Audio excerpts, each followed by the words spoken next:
नमस्कार दोस्तों, आज आपका फिर से स्वागत है हमारे इस YouTube channel the way to IAS में। फ्रेंड्स, हम जो किसी एग्ज़ाम की तैयारी करते हैं, तो क्या हम सिर्फ एग्ज़ाम की तैयारी करते हैं या हम स्वयं अपने आप को जानने की तैयारी करते हैं? मेरा मानना है कि एग्ज़ाम की तैयारी में 60% पार्ट स्वयं को जानने की तैयारी होती है। जब हम स्वयं को जानते हैं, अपने आप को पहचानते हैं, इसकी जो तैयारी हम कर लेते हैं, तब हमारा युद्ध समय के साथ होता है और हम कोशिश करते हैं कि इस युद्ध में जो कि हमारा समय के साथ हो रहा है, उसमें हम जीत पाएँ। इन सभी प्रोसेस में जो टाइम प्लानर है, किस तरह से हमारी मदद करता है, इसी बात को हम इस वीडियो में आपसे शेयर करने वाले हैं। इससे पहले आपसे रिक्वेस्ट है कि आप मेरे इस चैनल को सब्सक्राइब करें और हमारे वीडियो को लाइक करें और अपने दोस्तों के बीच शेयर करें। देखिए, अक्सर आप लोगों को हम एक चीज बोलते हैं, सोचिए कि आप और आपका समय दोनों में गेम हो रहा है। गेम क्या हो रहा है कि बीच में काम है, आप चाहते हैं काम को खत्म कर दें समय से पहले और समय चाह रहा है काम को खत्म नहीं होने दें जितना समय आप निर्धारित किए हैं। मतलब आप में और आपके समय में टसल चल रहा है, दोनों में प्रतिद्वंदी, दोनों एक-दूसरे के प्रतिद्वंदी हैं। बीच में काम है, एक तरफ आप हो, दूसरी तरफ आपका समय है। तो कहता है कि समय और आपके बीच एक तरह का मतलब फाइट चल रहा है कि कौन जीतेगा, है ना? समय और आप में से कौन जीतेगा, यह इस बात पे निर्भर करता है कि आप समय को कैसे बहुत ही अच्छी तरह से मैनेज करते हैं। अगर आपने समय को बहुत ही अच्छी तरह से मैनेज किया, तो समय पर या समय से पहले काम को खत्म कर देंगे और आप जीत जाएँगे। अगर आपने समय को बहुत ही अच्छी तरह से नहीं मैनेज किया, तो समय पर आपका काम खत्म नहीं होगा, आपका डिले हो जाएगा, इसका मतलब आप हार गए, समय जीत गया। ये बात क्लियर हो गया? तो कहता है कि इसी अवस्था में कि आप हमेशा जीतते रहें, समय से पहले अपने काम को खत्म कर लें, इसके लिए एक कांसेप्ट है टाइम प्लानर का। टाइम प्लानर, ये टाइम प्लानर क्या होता है, पहले इसको मैं आपको समझा देता हूँ। इसको टाइम प्लानर वास्तव में ऑर्गेनाइज़ करता है, किस चीज़ को? तो आपके दिन को बहुत ही अच्छी तरह से in advance to make the best possible use of time. आप टाइम प्लानर एडवांस में बनाते हो, पहले ही बनाते हो। पर्पस ये है कि जो आपके पास टाइम है, उसका बेस्ट पॉसिबल यूज़ कर पाएँ। ऑर्गेनाइज़ करना है टाइम को, ताकि और ऑर्गेनाइज़ जो करना है वो एडवांस में करना है, पहले करना है, ताकि जो आपके पास समय है उसका बेस्ट पॉसिबल यूज़ कर पाएँ। इसीलिए यूज़ होता है टाइम प्लानर। टाइम प्लानर को यूज़ करते वक़्त उस प्रोसेस में हम टाइम को डे में बाँट देते हैं, डे को ऑवर में बाँटते हैं, ऑवर को मिनट में बाँटते हैं।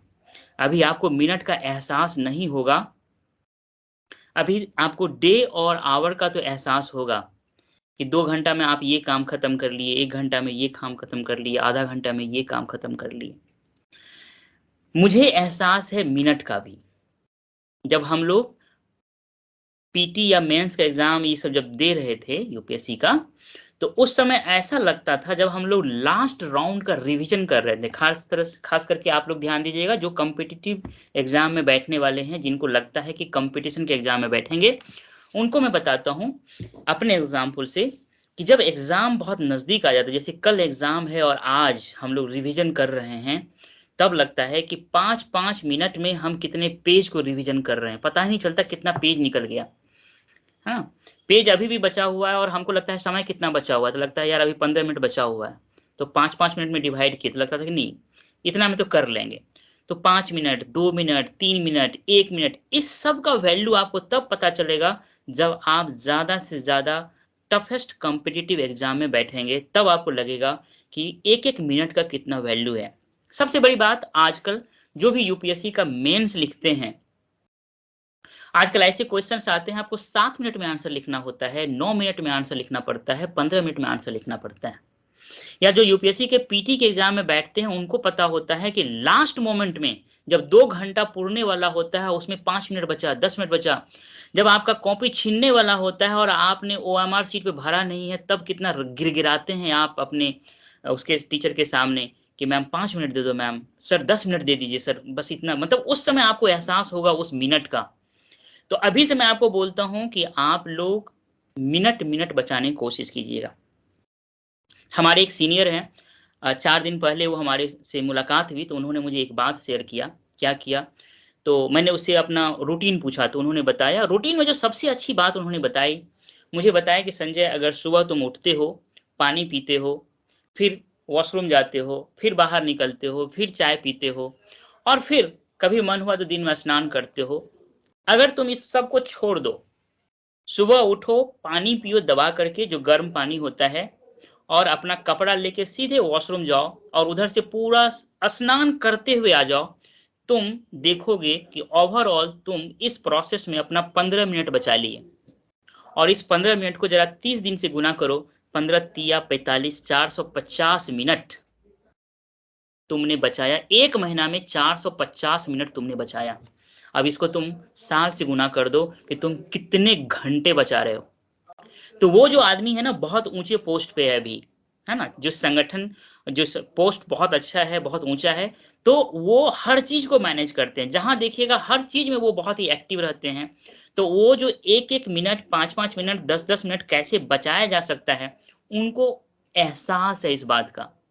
तो कहता है जो आपका टाइम प्लानर होता है, वह आपके दिन को घंटों में दिन दिन में, घंटों में और फिर मिनट में बाँट देता है।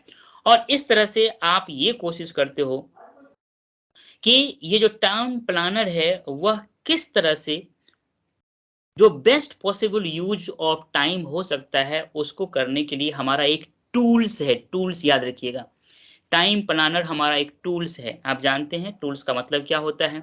तो टाइम प्लानर हमारा वास्तव में एक पावरफुल प्रोडक्टिविटी का टूल्स है, पावरफुल प्रोडक्शन का टूल्स है। टाइम प्लानर आपका होना चाहिए। तो आगे हम अगर बढ़ें तो इसमें एक और चीज़ को ध्यान रखना है जिसका नाम है कंसंट्रेटेड वर्क। ये आपको पता होना चाहिए कि आपके 24 घंटा में कौन-सा ऐसा जो काम करते हैं उसमें कौन-सा ऐसा काम है जिसमें हाईली अटेंशन का ज़रूरत है, बहुत ज़्यादा फ़ोकस होने की ज़रूरत है और बहुत ज़्यादा कंसंट्रेशन का ज़रूरत है।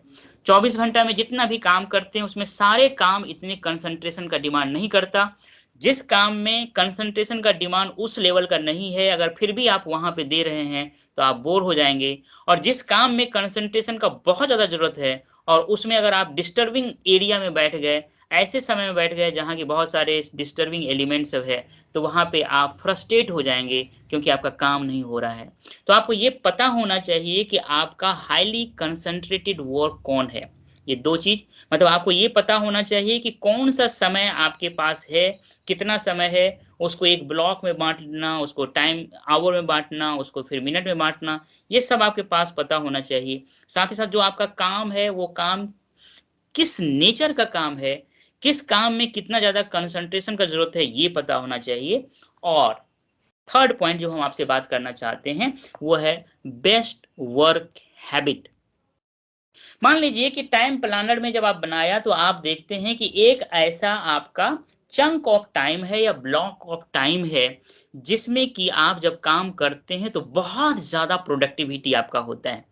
उसी टाइम पे अगर आप लगातार काम करते हैं, पर डे काम करते हैं, उस पर डे उस टाइम पे काम करना, पर डे उस टाइम पे काम करना, जब आप अपना हैबिट बना लेते हैं। याद आ रहा है आपको? मैंने बताया था कि सबसे पहले आपका थॉट प्रोसेस होता है, वो आपके एक्शन में कन्वर्ट होता है, एक्शन को जब रिपीट करते हैं तो हैबिट कन्वर्ट होता है और जब हैबिट को कन्वर्ट करते हैं तो वो आपका कैरेक्टर बनता है और जो आपका कैरेक्टर है, वही आपका डेस्टिनी डिसाइड करता है। तो जो मैं ये आपको कहना चाहता हूँ कि आपको डेवलप करना है बेस्ट वर्क हैबिट। ऐसा समय जिस समय में आप काम जब करते हैं तो काम मतलब उसका प्रोडक्टिविटी बहुत ज़्यादा होता है, उस समय में लगातार काम करने का जब आप हैबिट डेवलप कर लेते हो, उसी को बोलते हैं बेस्ट वर्क हैबिट। क्लियर हो गया ये 3 चीज़? चलिए, इसी को बात को आगे बढ़ाते हुए हम इसको देखते हैं कि a time planner broken down by day, hour and minute and organized in advance. जो टाइम प्लानर होता है, वो जो समय होता है उसको ब्रोकन डाउन करता है, उसको तोड़ देता है दिन में, आवर में और मिनट में, और उसको ऑर्गेनाइज करता है इन एडवांस, पहले ही उसको हम ऑर्गेनाइज करते हैं। Can be one of the most powerful personal productivity tools of all. यह बहुत ही पावरफुल पर्सनल प्रोडक्टिविटी टूल्स है। पावरफुल, बहुत ही शक्तिशाली टूल्स है ये, और आपका पर्सनल प्रोडक्टिविटी से रिलेटेड है। हम टीम में भी काम करते हैं, वो टीम का प्रोडक्टिविटी होता है। जो हमारा अपना जो जो स्वयं हम काम करते हैं, जहाँ कि हम अकेले बैठ के काम करते हैं, उसको बोलते हैं पर्सनल प्रोडक्टिविटी से रिलेटेड काम। तो याद रखिएगा, ये जो प्लानर है, जो टाइम प्लानर है, वह आपका मोस्ट इम्पोर्टेंट पावरफुल एक प्रोडक्टिविटी का टूल्स है। ये क्लियर हो गया?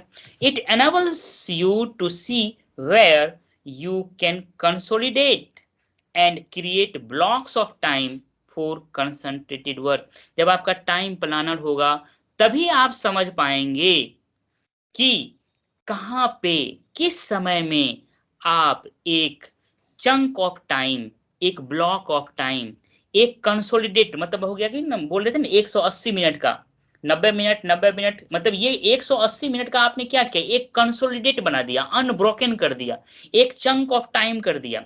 जब आपको ये टाइम प्लानर बहुत अच्छी तरह से बनाने के लिए आ जाएगा, जब टाइम प्लानर बनाने के प्रोसेस में आप अपनी जो पावर है, आपका जो पोटेंशियल है, आपका जो पॉजिटिव चीज है, कि कब आप बहुत अच्छा काम करते हैं, कौन सा प्लेस है जहां आप बहुत अच्छा काम करते हैं। मैंने बताया था ना कि टाइम एंड प्लेस दोनों जगह आपको अपॉइंटमेंट देना पड़ता है।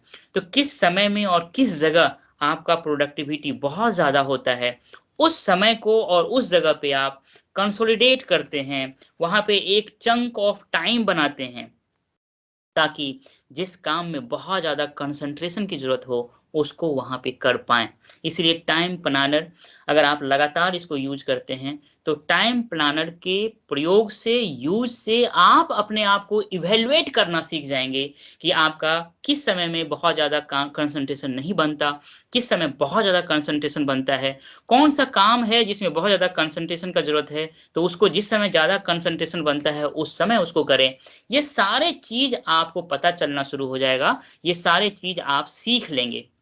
उसके बाद बोलता है, during this working time, turn off the telephone, eliminate all distractions and work non stop. कहता है ये जो वर्किंग टाइम्स है, जो आपने कंसंट्रेटेड वर्क का जो आपने बताया है कि ये इस टाइम में हम काम करेंगे, जो आपका ब्लॉक ऑफ टाइम है, जो चंक ऑफ टाइम है, जो अनब्रोकन टाइम है, वो जब आपने डिसाइड कर लिया कि इस समय में हम ये हाईली कंसंट्रेटेड वर्क करेंगे, तब कहता है उस समय आप अपने सारे टेलीफोन, मोबाइल सबको स्विच ऑफ कर दीजिए। जितने भी डिस्ट्रैक्शंस, जितने भी बाधाएं हैं, जो आपको अट्रैक्शन ऑफ डिस्ट्रैक्शंस का सोर्स है, सबसे अपने आप को एलिमिनेट कर दीजिए, सबको खत्म कर दीजिए। एंड वर्क नॉन स्टॉप, उस पे आप लगातार काम करते जाइए। एटलीस्ट 180 मिनट, 15 मिनट के गैप लेकर के आप जरूर करें। नॉन स्टॉप का मतलब ये होता है। One of the best work habit, बहुत ही सुंदर, बहुत ही अच्छा जो वर्क हैबिट है of all is to get up early. हम सब के लिए एक बहुत ही सुंदर, अनोखा, अजूबा जो वर्क हैबिट है, वह है गेट अप अर्ली। सुबह सवेरे जल्दी जगो। हमारे गांव में आज भी बोलता है, सवेरे सवेरे जगो और पढ़ाई शुरू कर दो। तो वही कह रहा है, gate up early and work at home in the morning for 2 to 3 hours। ये कहता है कि आप ऑफिस जा रहे हैं, या आप कॉलेज जा रहे हैं, या आप लाइब्रेरी जा रहे हैं, कोई फर्क नहीं पड़ता, आप अर्ली इन द मॉर्निंग जगो। लेकिन एक चीज याद रखिएगा, अर्ली इन द मॉर्निंग जगने का मतलब है कि आप अर्ली सोया करो। सिर्फ जगने से नहीं होगा, आपको जल्दी सोने का हैबिट डालना पड़ेगा। अगर आप चाहते हैं कि 1 बजे सो जाएँ और 5 बजे जग जाएँ, तो ये नुकसानदेह होगा आपके लिए। लॉन्ग टर्म में आपका स्वास्थ्य जो है हैम्पर कर सकता है, क्योंकि सोना भी बहुत ज़रूरी है। अगर आपको 5 बजे, 4 बजे सुबह में जगना है, तो आपको एटलीस्ट 11 बजे तो सो ही जाना चाहिए। तो स जल्दी जगने से ज़्यादा ज़रूरी है कि जल्दी सो जाएँ। तो यही कहता है कि जो सबसे बेस्ट वर्क हैबिट होना चाहिए, वो है कि आप अर्ली इन द मॉर्निंग में जग जाएँ एंड वर्क एट होम। आप अपने घर पे काम करें। घर मतलब ऐसे जगह जो कि शांत हो, है ना? In the morning for 2 to 3 hours office जाने, कॉलेज जाने, लाइब्रेरी जाने, इन सब से पहले अर्ली इन द मॉर्निंग आप 2 से 3 घंटा अपने रूम में पढ़ाई कर लो। क्यों? वो ये बता रहा है अब, क्योंकि you can get 3 times as much work done. जब आप ऐसा घर पे करेंगे, तो जितना आप काम ऑफ़िस में कर सकते थे, उससे 3 गुना ज़्यादा काम इस 2-3 घंटा में करेंगे। At home without interruptions as you ever could in a busy office where you are surrounded by people and bombarded by phone calls। आप जब ऑफिस चले जाएंगे, आप जब कॉलेज चले जाएंगे, इवन आप लाइब्रेरी जाएंगे, तो लाइब्रेरी में बहुत सारा आप बैठ रहे हैं, पढ़ने के लिए बैठे हुए हैं, बहुत लोग आते जाते रहेंगे, कोई जा रहा है, कोई आ रहा है ना? तो उससे डिस्ट्रैक्शंस होता है।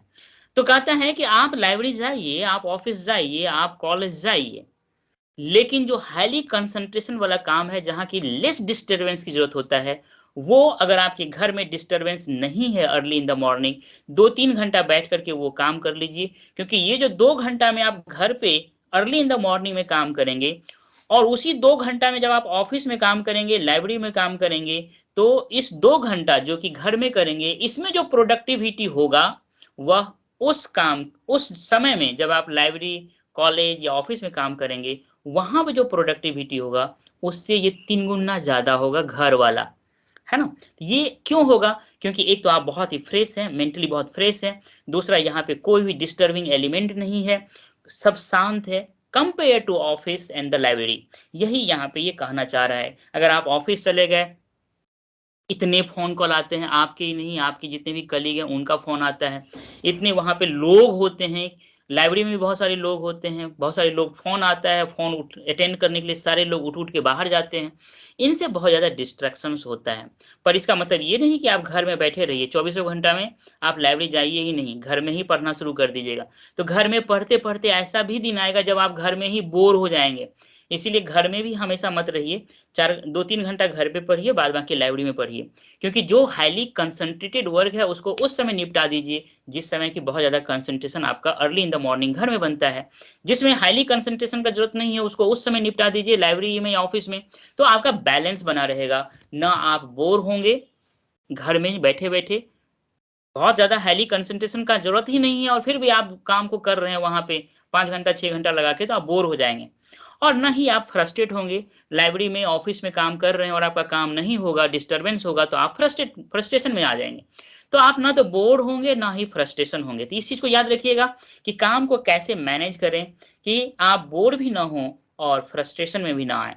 यही बात इसमें कहा गया है। मेन जिसमें 3 चीज़ की बात कहा गया है कि आपका एक टाइम प्लानर हो, आप कंसंट्रेटेड जो वर्क है उन पे फ़ोकस करें और जो बेस्ट वर्क हैबिट है उसको डेवलप करें। इन्हीं तीनों पॉइंट के कॉन्टेक्स्ट में इस सब हेडिंग में बात कहा गया है। इसका मतलब ये है कि आपको एक अच्छा वर्क हैबिट डेवलप करना होगा। साथ ही साथ आपको टाइम प्लानर बना करके अपने आप पे स्टडी करना होगा, है ना? एक मैं डायलॉग अक्सर बोलता हूँ, किसी भी एग्ज़ाम की तैयारी उस एग्ज़ाम की तैयारी नहीं है, वो अपने आप को जानने की तैयारी है। ये मेरा खुद का रियलाइज़ेशन है। जब मैं तैयारी किया था, तो खुद मुझे रियलाइज़ेशन हो रहा था कि मेरे अंदर कितनी क्षमता है, वो हम जानते थे। उस तैयारी के दौरान में हमको पता होता था कि हमारे अंदर कितनी क्षमता है। हम सेल्फ रियलाइज़ेशन होता था कि कोई कहता था कि ये नहीं होगा, मुझे लगता था कि हम कर लेंगे, क्योंकि हम अपने आप को जानने लगे थे। एग्ज़ाम की तैयारी करते-करते हम अपने आप को जानने की भी तैयारी करने लगे थे।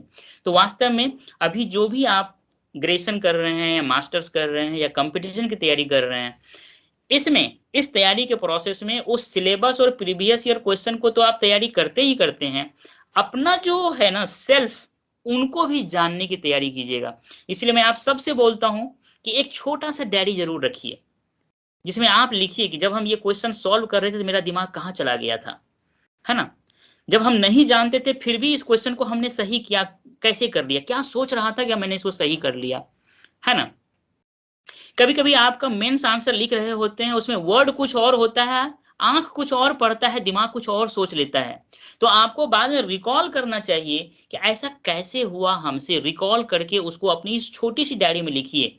वो आपका अपने आप को जानने, समझने से रिलेटेड डायरी है। उसमें जो पॉज़िटिव है उसको लिखिए, जो नेगेटिव है उसको लिखिए। जो पॉज़िटिव है उसको बढ़ाइए, जो नेगेटिव है उस पे काम करके उसको खत्म कीजिए। जब ये काम करेंगे ना, पर डे आप एनर्जी से, उत्साह से भर जाइएगा। जब आप लाइब्रेरी, कॉलेज जाइएगा और कदम रखिएगा धरती पे, तो आपको लगेगा कितना पावर है आपके अंदर। उस कदम को रखिएगा, तो आप मतलब लगेगा कि हाँ, हम में पावर है।